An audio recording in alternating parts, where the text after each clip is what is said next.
world. The weather outside is not that cold, and if you take my hand, I'll walk with you to Georgia.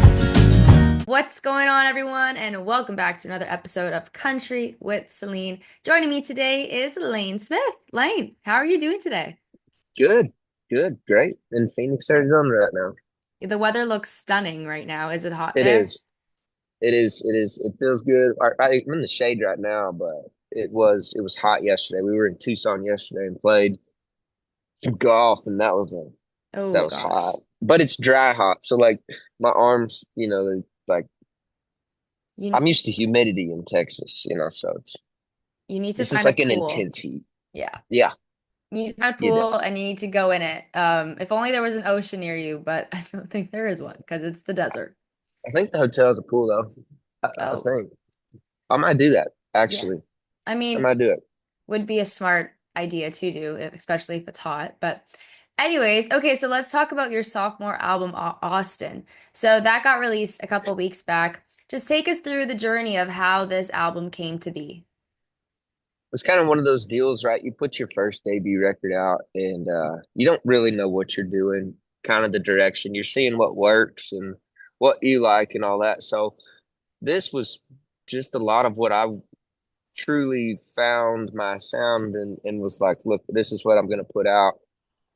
This is what I want to put out. Each song on there was thought about. It wasn't like, oh, this will fit the project, because this project's going this way. I don't know that there was a super direction that this project was going. I think Yeah. it was just like the sophomore was not experimental, but just what I wanted to do. And the first one was too, don't get me wrong, but like this is just you have a little more confidence going into your second one, I'd say.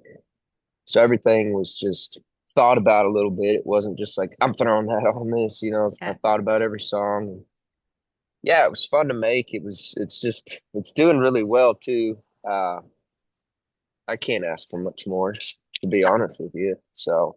Well, it's a great album. I took a listen to it. But there was one song in particular that I want to talk to you about. It's called I Bought a Ring. So Oh is yeah. this was this based on a personal experience or Oh just no. this happened? Oh, this was just a song that you decided to like, right? Yeah, it's funny too because yeah, no, this is not a personal thing. My producer and I and Phil Barton, Brandon Hood and Phil Barton, and we wrote and we were just like, there's something to I Bought a Ring, but we're like, let's not make it a love song. Let's just kind of make it a funny like. I mean, we did it from a funny perspective, but I can see a lot of people relating with that. It happens a lot. And so we sat down and we're just like, let's flip the I Bought a Ring to she left you kind of thing, took all your stuff. And yeah, that's how that song came about. And I was like, we got to put it on there. The chorus was just kind of so hooky when we were singing it. It's a very simply written song. Like, uh, sorry if that's loud. 1 second. Oh, I can't hear nothing. Oh, you can't? Oh, good. No.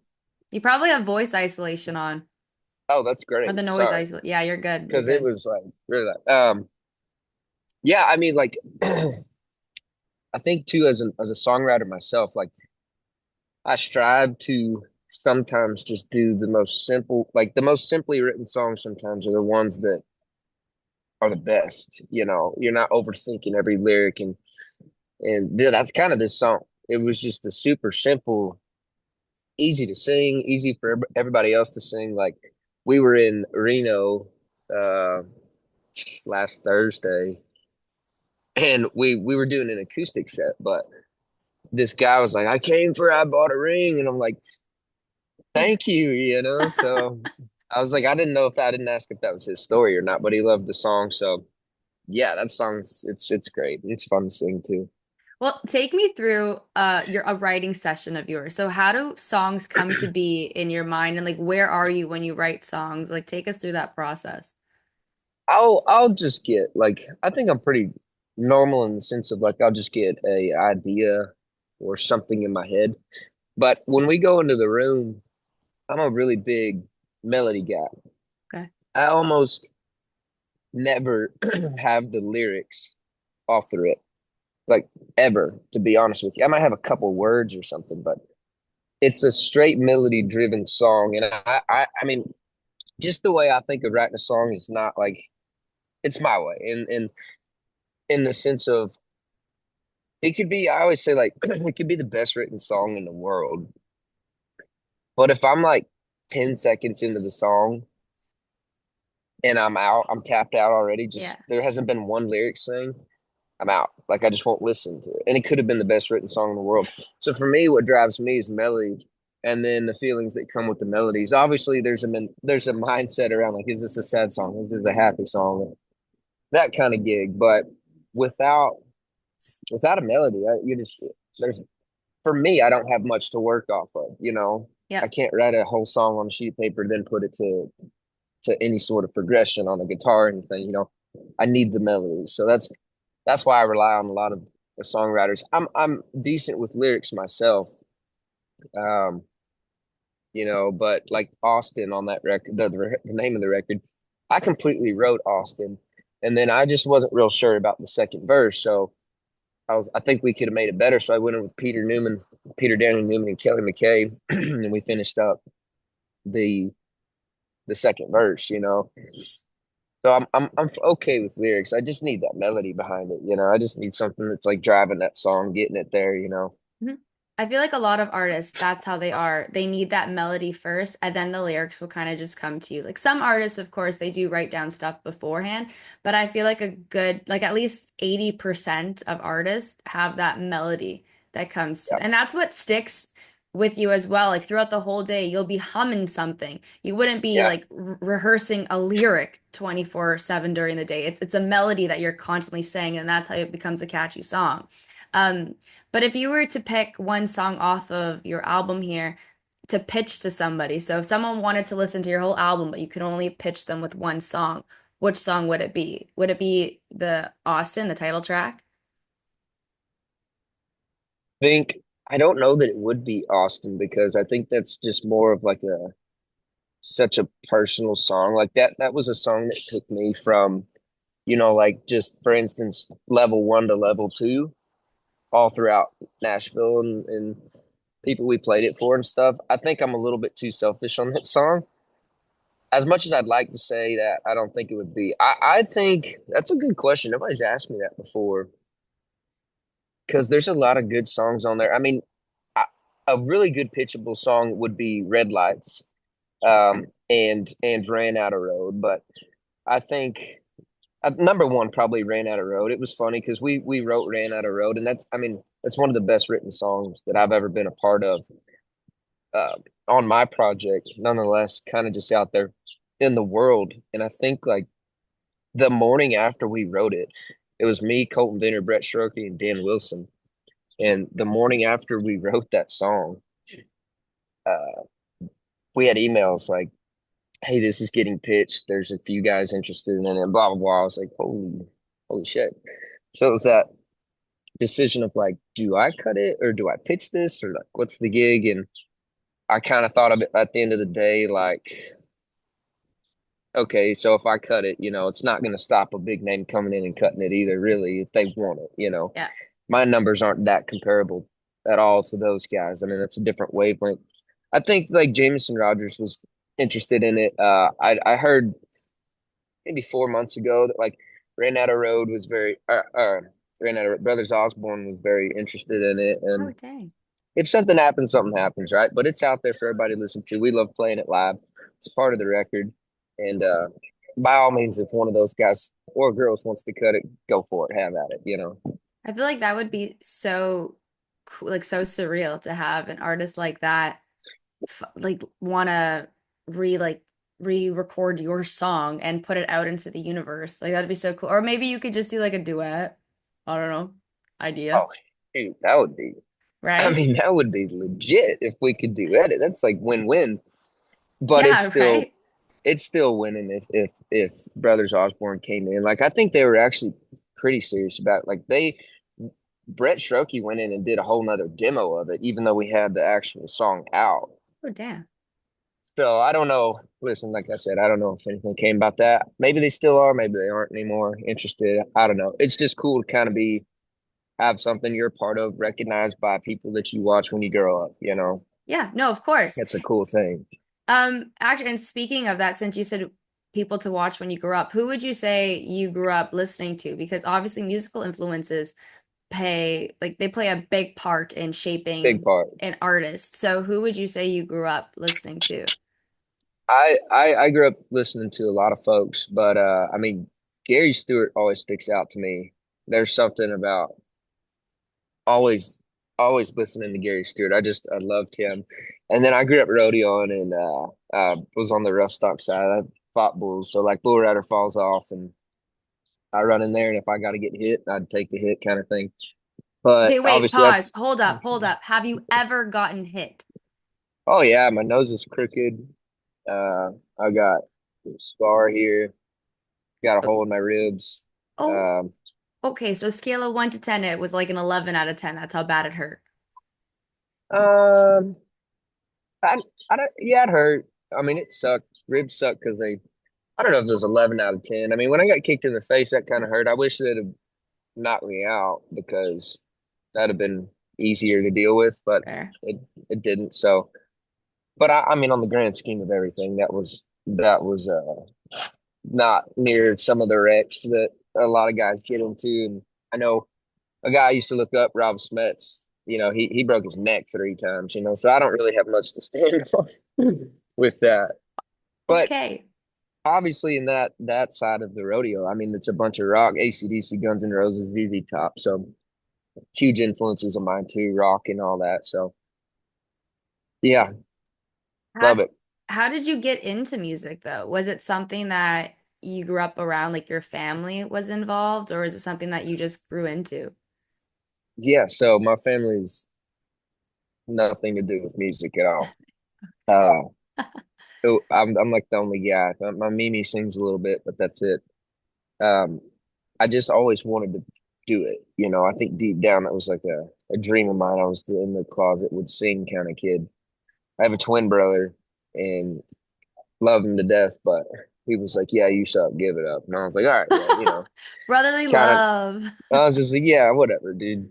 I'm gonna prove you something, prove you wrong or whatever." And I always wanted to do it, and I just kind of started doing it at rodeos. Like I would just take my guitar and play and learn songs. I mean, some of the first songs I ever learned was Mike Ryan. He's a big Texas guy, and uh, I just played a show one weekend. I linked up with this local guy and did like a 4 hour acoustic thing, I think it was, and I loved it. And I was like, why am I not doing this? And then so I finally got to a point, especially I was professionally rodeoing at the time, and I just knew that if you're 1 foot in, 1 foot out in that deal, you gotta get out. You're gonna get hurt or you're gonna get somebody else hurt. And so I was like, well, let's do this thing. And 3 years later, here we are But yeah, in Phoenix.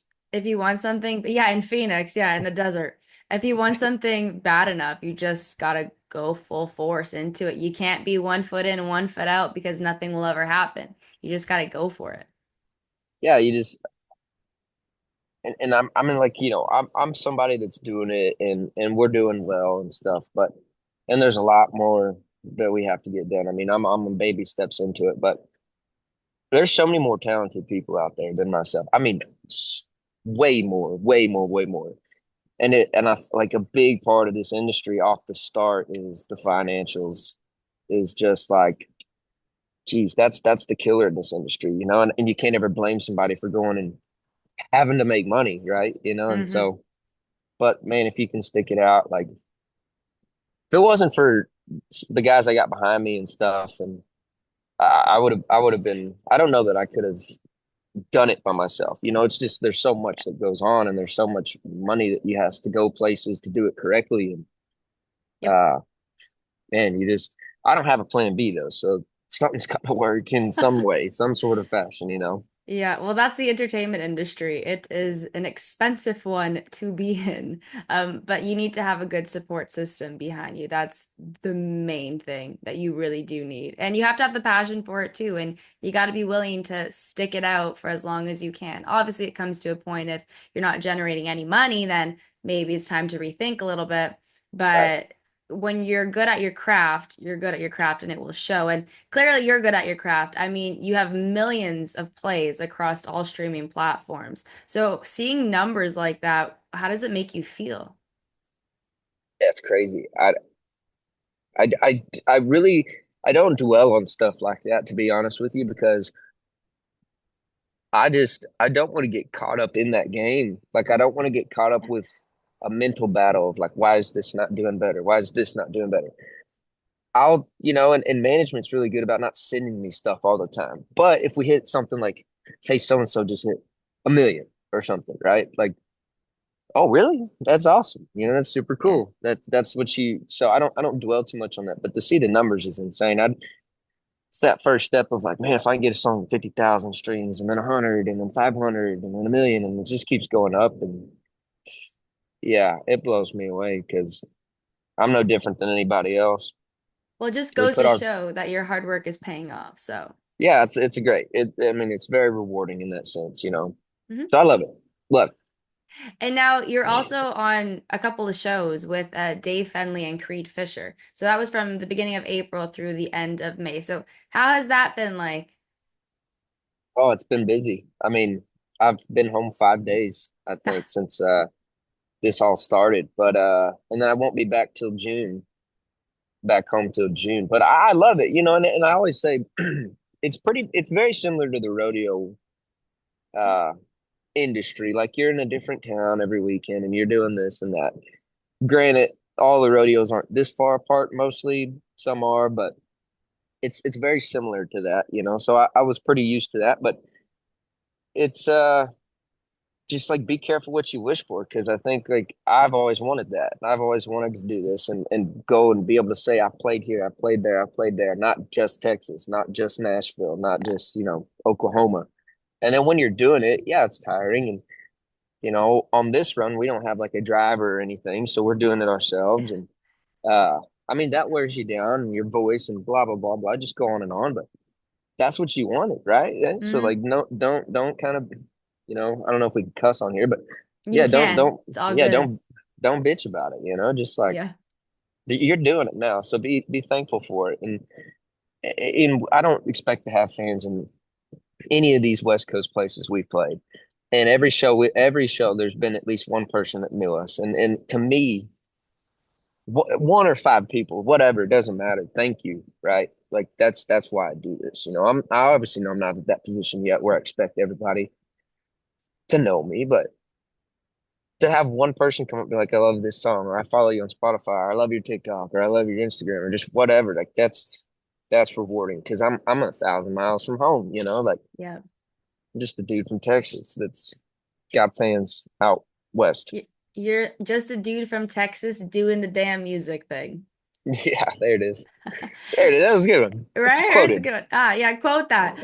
Put that in your bio on Instagram. Doing the damn thing. Doing the damn thing. That's Um, awesome. you also, okay, before I let you go, I have to talk about this, obviously, because I am from Canada and it was your first time in Canada and you went to Quebec, right? That was the first time that it was in Quebec. We're back. Okay. How was the experience like up there? They blew me away. Uh, I mean, obviously, Dave's got a crazy fan following out there. I mean, Yeah. I've never seen anything like that. And then anybody he brings to be a part of the show, they just love. Yeah. And it's kind of surreal, when it's 4 to 8, 900 person theaters and they're just slam packed, sold out. There's not a phone out. They're dead quiet. They they listen to every song and then they cheer after every song. They're so accepting that it was my first time there. I don't know what my opening line is going to be this next time since it would technically be my second time, but Well, it depends where. Like, where is going to be your second time? we're going right. It's right back out, Right back. Quebec. Oh, right back in Yeah, Quebec. I mean, Okay, it's okay. just he does like I think Dave. This is my opinion on it. I don't know. He could correct me, but I think like instead of easily doing a big arena, 10,000 so people, he's the kind of guy he wants to hit all these little spots and personally connect with you after the show and Yeah. hang out after the show and stick around and talk to every single one of you. So instead of doing 1 to 5 big shows, he wants to do just a bunch of little ones, I guess you could say. And little is still 800 people, Yeah. and just hit everywhere that he can and be as personal as he can. And that's what I love about it. And Ah, man, it's so fun. It's crazy. I wore a Montreal. I bought a Montreal Canadiens jersey too, and like the last show I did with them before I came back, they had the lights off, and then they kicked them on when I got there, and Dave was like standing ovation and stuff. It was cool. I was a little bit playing the cards too, but I mean, look, I like hockey, like we were saying. So I don't care what jersey I'm wearing. If I'm in your hometown, I'm wearing that jersey. That's so fair. I mean, I respect that as an artist. I totally do. But me being a Leafs fan and hearing that you wore a Habs jersey, that Oh is yeah, just, yeah. I don't think That's I'm gonna be posting this interview anymore. I Yeah, think yeah. that's No, it. it's y'all are crazy. I mean, we're not as US fans, I don't think we're that hard like that. Like y'all are insanely die hard about your teams. So I totally get it. Listen, if I was in Toronto, I'd be in a Maple Leafs jersey, Good, okay? good. And As you should. yeah, I wouldn't think about, wearing another team's jersey. I'd probably get booed off stage. But yeah, they're so accepting out there. I mean, I didn't know what I expected, but I didn't expect that, and I'm ready to be back. I think we go back out there May 21st. Well, I'm glad you had a good time. And there's honestly so many places too in Canada that you have to go and visit. But one thing, actually, since you were in Quebec, I have to ask you, did you try the poutine? Or sorry, the I did. poutine. Okay, you did. Did you I like did. Yeah. did you like it? Yeah, it's good. I was a little wary on like the fries thing, with all that on top of it, because in the US you do that and it's soggy. Yeah, that's Once you get fair. to the bottom, it's like gross. And I was like, I'm kind of nervous. But then and somehow they have a way of keeping those freaking suckers crispy at the bottom. So I good. was like, damn, that was good. But I think what did it for me was Schwartz's like Reuben style sandwich, I guess. It's just chopped brisket with Yep. mustard and a little bitty. Oh, I got maybe it was because I was hungover too, but I got Hey, that was great. I will say that the food in Quebec, mainly, like I'm sure everywhere in Quebec it's good, but in Montreal, if you've ever been to like Montreal, Quebec, their food there is so good. And it's like little Europe in there. That's what it Yeah, reminds me of. But yeah, it's it's so good. exactly like Little Europe. Yeah. I couldn't get over it. I was like, are we in Quebec? Yeah, Yeah. we gotta be because it's freaking 25 degrees outside. But uh geez, it was so fun. And the food's great. The people are so nice. I won a little money in the casino, Nice. or they call them casinos, but I'm sorry, and what? casinos is how they say casino, like all French. And so I was like, yeah, the casino. And they're like, oh, casino. And I was like, sure, Oh, that's the okay. casino. And I'm like, that's the casino. And I was like, okay, Did you I'm learn gonna learn. any Yeah, French or just that one word?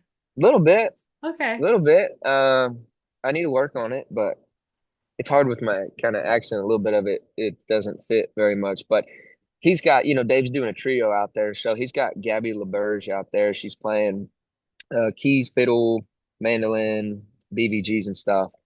And she's French. And she's from, I think she's from there.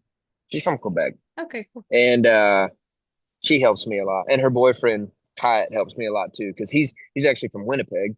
So me and him are Okay. beefing right now because Winnipeg Jets and Dallas Stars are playing. So But fair. So but fair. he's like, don't tell anybody this, but I am just like not a hockey fan because he actually played American football growing Gotcha. up and like had a D1 scholarship and all that. Uh, so I called him out, but whatever. But anyways, he speaks fluent French too. So I actually had to get a haircut out there, and he was making it happen for me because I had to be at a wedding the next day in the States, and it was a whole thing. I was like, I can't have them mess this up. I need somebody to understand what I need because my hat has to be off, and he worked it out for me. So It's funny. otherwise, they were just going to do what they wanted, I guess. I don't know. You guys are so like in particular with your haircuts. It's the funniest thing. Like they have to be a certain way. And then like your hat has to sit on it, so it has to look good from like underneath too. I'm like, it's hilarious. You guys are like girls when it comes to your hair. I listen. I don't walk around without a hat. This guy doesn't do that, and so I'm already uncomfortable in that wedding when I got to have it off. I'm like, this sucks. But it's for my boy, so I'm gonna do it. So I was like, you can't mess this up. And I already got a really small head too. So like, if it's messed up, it looks really bad. It's like, wow, we almost want you to have a hat on, but Oh my God. yeah. So it worked out. Worked Well, out great. I'm glad it worked out, and I can't wait to hear your French next time you come up to Quebec. I feel like you should post a full video just talking in French to your French audience. That's what you should do. Oh, I do start with like bonsoir tout le monde, which is like Oh, good evening, how are you? I forgot the other one already that I did, but they're very like, okay, if you speak like Spanish, they're very lenient on like you can get by with an accent kind of thing. yeah. Nah, they'll call you square out in French. They're like, no, that's not it. I'm like, Yep. I don't know what I'm doing wrong. Tell me what I'm doing. Oh, It's the they, slightest little thing, you know? yeah. No, trust me, I am Canadian. I know all Yeah, I'm about that. sure you get it. And I've learned this. I've learned this like they do, and I love them to death, like it's fans. But they will. You have to when you go like you need directions or something. For the most part, they're pretty good, but they speak English too, like 98% of them. Yes. But they until you kind of try to speak a little French, they won't let you know they speak English. And then they're like, okay, they tried that much, so okay, yeah, the bathroom's over there, kind of Yeah. gig. And you're like, Yeah. dude, I mean, did I try to butcher French just so I needed to go pee? But it was funny. It was fun. It's so accurate because it's so funny to hear that from like an American's perspective because we say that all the time. But about like French, because French Canadians we find are different than like Yeah. most other Canadians. Like, but yeah, that's funny. That's funny. But anyways, Lane, it was Yeah. great chatting with you today on Country with Slate. Appreciate you being here. And everyone, please go stream Lane's sophomore album, Austin. It's awesome and you should listen to it. Thank you. Thank you. It was fun doing this.